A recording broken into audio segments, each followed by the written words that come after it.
ছিল সোনারপুর, এক স্বপ্নের রাজ্য। সেখানকার প্রজারা খুব সুখে শান্তিতে বসবাস করত। সেখানের রাজা চন্দ্রকেতু ছিলেন ন্যায়পরায়ণ ও সৎ ব্যক্তি।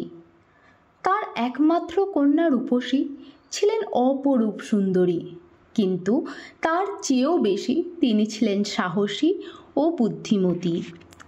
দেশ বিদেশের বহু যুবক রাজকন্যাকে বিয়ে করার স্বপ্ন দেখত।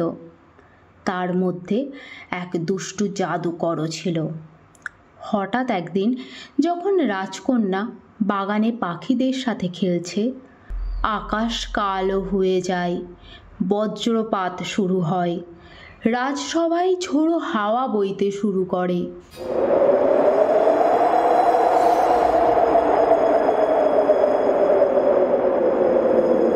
তখনই কালো জামা পরা এক জাদুকর রাজসভায় প্রবেশ করে। সে কালনাগ। রাজা চন্দ্রকেতু, রাজকন্যা রূপসীকে আমাকে দাও, না হলে রাজ্য ধ্বংস হয়ে যাবে। আমার কন্যার জীবন সঙ্গে সে নিজেই ঠিক করবে। তোমার অভিশাপ আমাদের কিছুই করতে পারবে না। কালনাগ ক্রুদ্ধ হয়ে তার জাদুর লাঠি তুলে ধরে। সঙ্গে সঙ্গে রাজ্যের সব ফুল শুকিয়ে যায়, নদীর জল কালো হয়ে যায়, আর সূর্য হারিয়ে যায় মেঘের আড়ালে।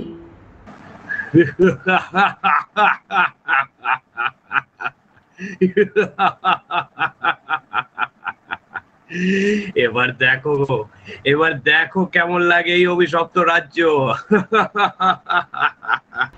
এই বলে সে ধোঁয়ার মতো মিলিয়ে যায়। রাজ্য জুড়ে কান্নার রোল পড়ে যায়। তখনই রাজকুমারী রূপসী রাজসভায় প্রবেশ করে। আমি এই অভিশাপ দূর করব। শুনেছি পূর্বপুরীর জাদুকরী নদীতে এক সোনালী কমল ফুল ফোটে। যদি সেই ফুল এনে রাজ্যে বপন করি, তবে এই অভিশাপ দূর হবে। এই সময় এক ময়ূরপঙ্খী পাখি উড়ে আসে কোথাও থেকে। রাজকন্যা, আমি তোমার সঙ্গী হব। চলো তাহলে আমরা আমাদের যাত্রা শুরু করি। এরপর রূপসী পাখির পিঠে চড়ে যাত্রা শুরু করে। কিন্তু কিছু দূর পথ যেতেই দেখে জঙ্গলের গভীরে এক বিশাল কালো সাপ ফনা তুলে দাঁড়িয়ে আছে।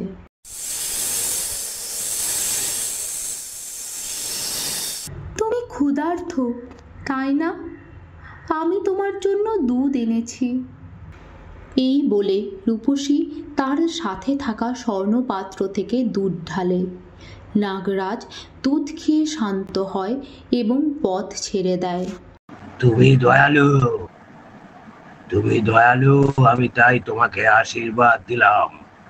বিপদে পড়লে আমার নাম নিও। রূপসী নাগরাজের থেকে বিদায় নিয়ে আবার যাত্রা শুরু করে।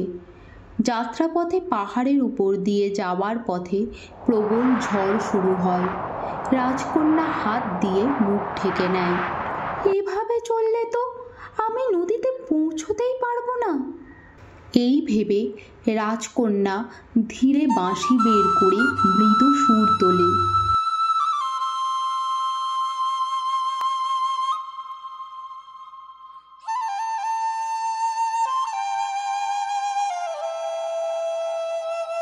ঝড় ধীরে ধীরে শান্ত হয়ে আসে, পথ পরিষ্কার হয়ে যায়।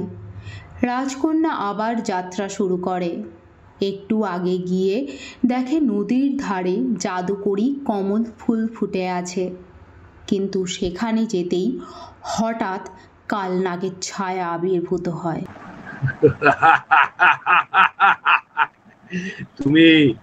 তুমি যদি এই ফুল ছোঁও, আমি তোমাকে পাথর বানিয়ে দেব। আমার বন্ধু আছে, আমার বিশ্বাস আছে, আমি আর তোমাকে ভয় পাই না। এই বলে সে উচ্চ স্বরে নাগরাজের নাম নেয়। সঙ্গে সঙ্গে সেই কালো সাপ হাজির হয়। এবং তার বিষাক্ত নিঃশ্বাসে কাল নাগের ছায়া ভস্মীভূত হয়ে যায়। রাজকন্যা সোনালি কমল ফুল তোলে, আর চারিদিক আলোয় ঝলমল করে ওঠে। এরপর রাজকন্যা দেশে ফিরে কমল ফুল বপন করে দেয়। মুহূর্তেই রাজ্যে প্রাণ ফিরে আসে, ফুল ফোটে, নদীর জল স্বচ্ছ হয়, সূর্য আলোর ঝলক দেয়। আমার কন্যা শুধু রূপসী নয়, সে বীরাঙ্গনাও। আমি বুঝেছি পিতা, ভালোবাসা আর সাহস থাকলে কোনো অভিশাপই চিরকাল টিকতে পারে না।